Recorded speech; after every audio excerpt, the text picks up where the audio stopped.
when we consider the Reconstruction period, we're talking about a period from 1865 to 1877. And of course, that is the period from the very end of the Civil War in the spring of 1865 until the election of a president that I'm sure none of you have ever heard of before, named Rutherford B. Hayes, who was elected in 1876, inaugurated in 1877, in one of the most controversial elections in American history. And that election, we'll talk about this later, generally is associated with the demise of Reconstruction. Here you see some imagery from the era and the immediate aftermath of the Civil War and Reconstruction. This is Broad Street in Charleston, South Carolina. You can see how it speaks to how not only destroyed the actual urban area was, but also to the destruction of the Southern economy. And this picture up here also speaks to really the scale, just how destructive a conflict this was. And of course, images down here, African-American individual casting a vote in an election, of course, destruction associated at the end of the Civil War.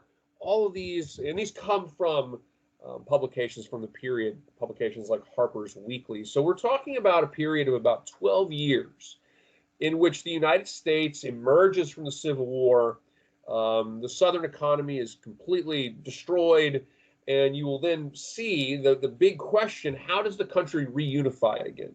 How does the country come back to a singular nation? How are the states that seceded, the states in rebellion, how are they brought back into the Union? And how should those new states, how should their political processes be organized? Some big questions associated with this period. So as I asked earlier, what does it mean to be a U.S. citizen, to be a member of the nation? To break down this conversation in sort of more basic terms, what it means to be a U.S. citizen historically, or a citizen of any nation. Historically, there's two ways of sort of constructing nationalism. There is an ethnic nationalism, and there's a civic nationalism. So an ethnic nationalism is really where you have a country where your citizenship in the country is defined by your ethnicity or your race. So certainly if you were to look at, say, the development of Nazi Germany in the 1920s and 30s, I mean, the rise of the Nazis in the 20s, of course, Nazi Germany in the 1930s, that's a country that was fundamentally grounded on ethnic nationalism, i.e. that a person's citizenship, their ability to be considered a full part of that country, was defined to a large degree by their race or their ethnicity, right? And of course, we know the Nazis had this notion that in order to be German, you had to be a sort of what they would call an Aryan, a part of the so-called German Volk. You had to be that sort of white Germanic individual to be considered part of the country. The other form of nationalism is called civic nationalism. And I think that, civic nationalism is really where citizenship is defined by the acceptance of certain principles and certain ideals of the nation. What is the United States? Well, from the Revolution to the American Civil War, the U.S. was really a combination of civic and ethnic nationalism. This, of course, is why in order to vote in the United States during that period from the end of the American Revolution in 1783 until the end of the American Civil War, being a citizenship meant that you were a white man. And for much of that period of time, it also was not only that you were a white male, but also that you owned a certain amount of land. And so being a citizen during that period of time was to a large degree driven by that ethnic nationalism, the idea that the individual, in order to be considered a citizen and a member of the nation, that you had to be sort of a particular cultural ethnic group.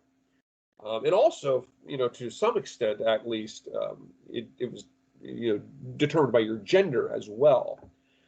But of course, there was also the civic component. The United States had a representative government, of course. The principles of jurisprudence were in place for individuals that were considered full citizens and so forth. So it was like a combination of those. You had those civic principles in place, the notion of representative government. You had the principles of jurisprudence in place. You had bodies like the Supreme Court, which were evaluating the Constitution.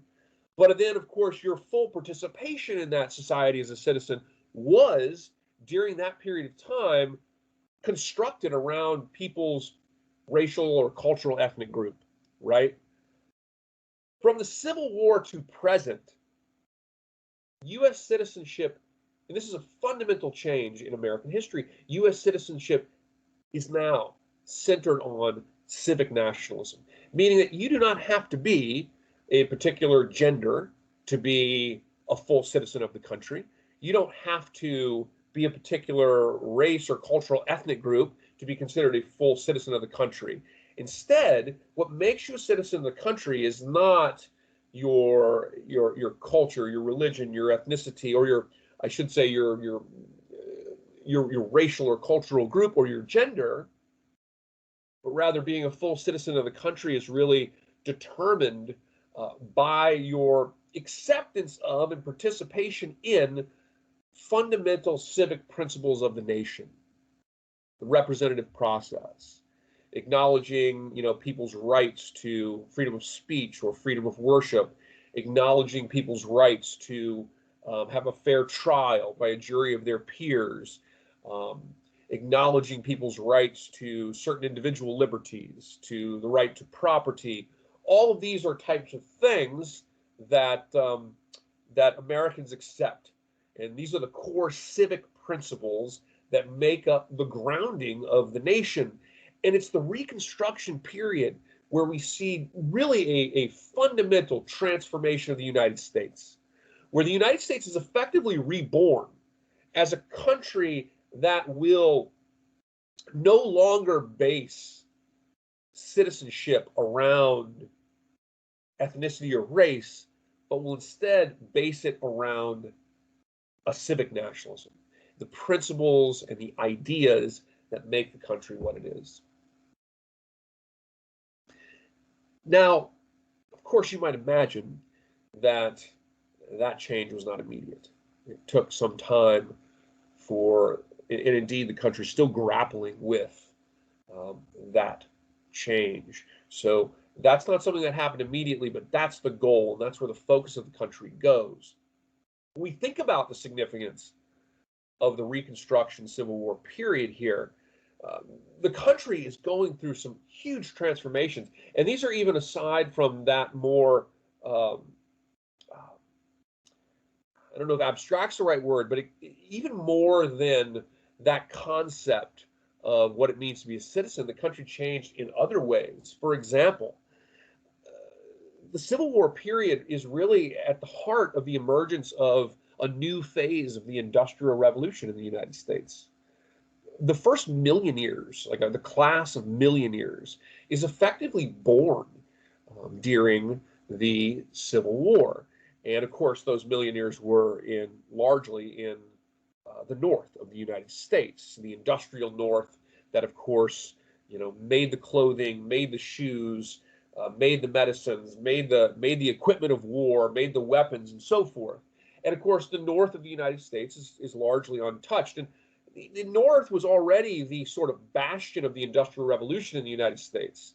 And the South was the agrarian sort of area where slavery and the growing of crops like cotton were used as the raw materials that were sent to places like the North, as well as overseas to countries like Great Britain, to make clothes and these types of things. And so the North was already developing as the industrial center of the country. But during the Civil War, we start to see the first major millionaire class born. And this will be a period of time that really leads to the emergence, the height of the Industrial Revolution in the United States. And again, the notion of citizenship is fundamentally shifting here. As I mentioned the last time, there will be a goal on the part of many Americans, not all of them, But there's a goal on the part of many Americans to reconstruct what it means to be an American as something that is not based on race, but is rather based on your acceptance of the core ideas behind what it means to be American. As I mentioned, it's really a technical and idealistic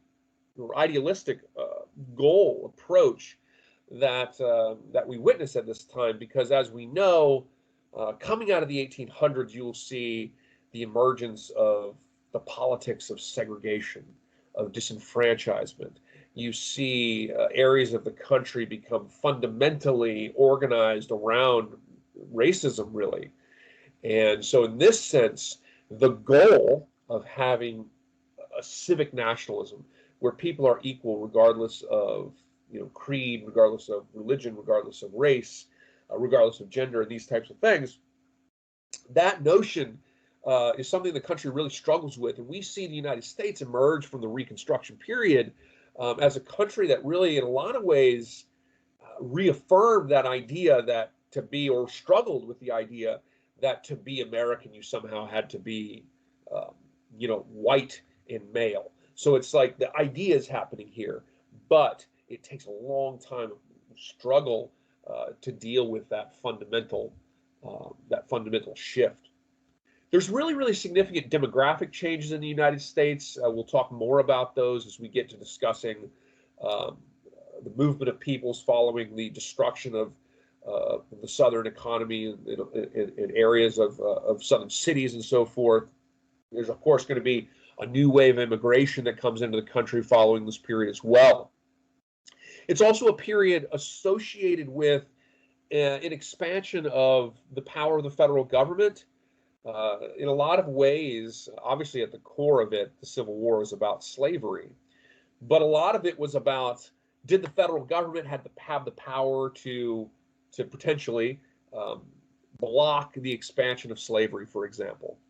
And the southern states often made the argument that the states have these certain rights that are more powerful than the federal government. Well, with the end of the Civil War, the federal government really firmly asserts the principle that ultimately federal authority and federal power overrides that of state power in the United States. And that's probably seen most clearly with the 14th and 15th Amendments, which we'll be talking about soon in the class. So we'll talk more about the meaning of those amendments, but those are really, really fundamental amendments that come out of the Reconstruction period and very much assert the rights of individuals to be free from any individual state repressing their right, an individual's right to citizenship and to equal protection before the Constitution. Of course, as we know, and as we've been paying attention, I'm sure, the remembering of the Civil War, how it's remembered, still shapes controversy in the United States and the political positioning of individuals in the United States today. Going to get us to our next question, but I want to just kind of break down the situation in the South before we do, and then I'm going to pose a question here, and I want you to think about. So, many of you probably have some familiarity with the First World War and how destructive the First World War was. To give some understanding, if you know anything about the scale of destruction in places like France, and Germany, and Belgium during the First World War, to give you a frame of reference, the Civil War, in a lot of respects, was like the First World War for the United States.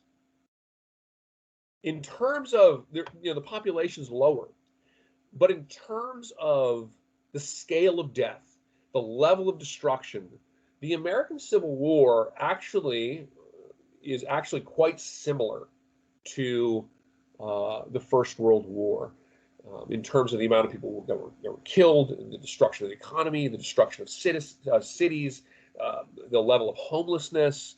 The Civil War was an industrial war. It was an industrial war with rifles, with new technologies, including armored gunships, primitive submarines, and of course, pretty destructive heavy artillery. And so the Civil War really fundamentally transforms the United States. It was particularly destructive in the American South. There's mass homelessness in the American South. The death toll is basically a fifth, 20% of the sort of fighting age adult male population is lost in the South. And again, that is a percentage or a ratio that is, or a percentage that is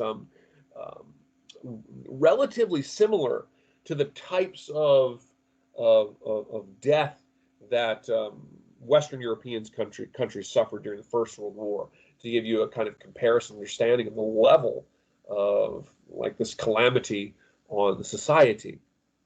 Cities are destroyed. Cities like Richmond, Columbia, Atlanta, of course, Charleston, which you saw a picture from Charleston, South Carolina, on the first slide. Farms are destroyed or they're dispossessed.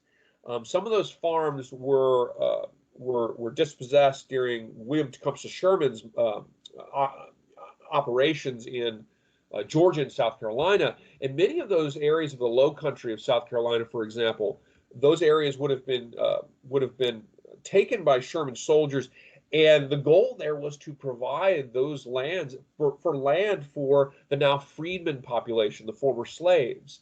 And so the Southern economy is kind of in a level of disarray right now, and the goal really is to kind of think about what is the way that the economy will go forward. Will the freedmen be able to obtain land and become legitimate farmers in their own right? Will Southern political leaders fight that? What will be the approach of the federal government? These are all some of the big questions here.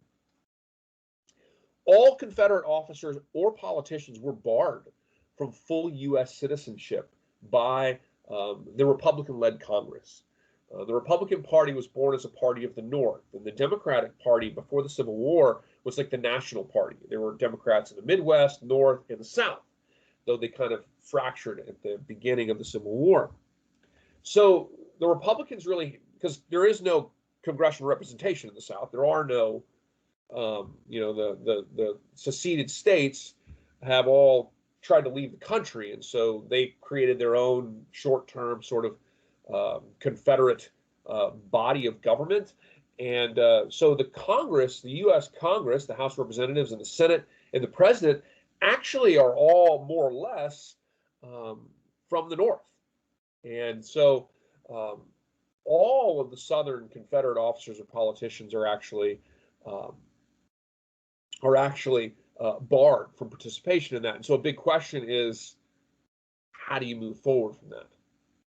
How do you bring the Southern states back into the Union? There's fundamental disputes over labor, over land. Of course, in the North, Republicans largely want free labor. That means they want wage labor. They want anybody to be able to work, to use their skill to be able to work for a wage. Many Southerners, white Southerners, of course, want a return of slavery, and of course, freedmen, the newly freed former slaves, the African American population of the South, what they want more than anything else is they want land. Land was viewed as integral to their freedom because land meant you could farm land, you could grow a crop, you could not only provide for yourself, but you could sell that crop for profit. So your economic ability was fundamentally tied to land, and so freedmen want land. The Southerners want to, or the Southern sort of former ruling class, they want to return to something like the slave system of the pre-war years. Many Republicans want more of a free labor platform where there is no slavery and everyone can sort of get the jobs that they're best skilled for to earn a wage. So the question I want you to think about as we begin to discuss this, what approaches, what options were there for undertaking Reconstruction? What approaches, like what are the options when it comes to bringing the South back into the country, when it comes to ensuring the promises of economic and civic liberty for freedmen populations, for example, these types of things? Reconstruction of the South in general. What are the options? What approaches do you think that the government can take?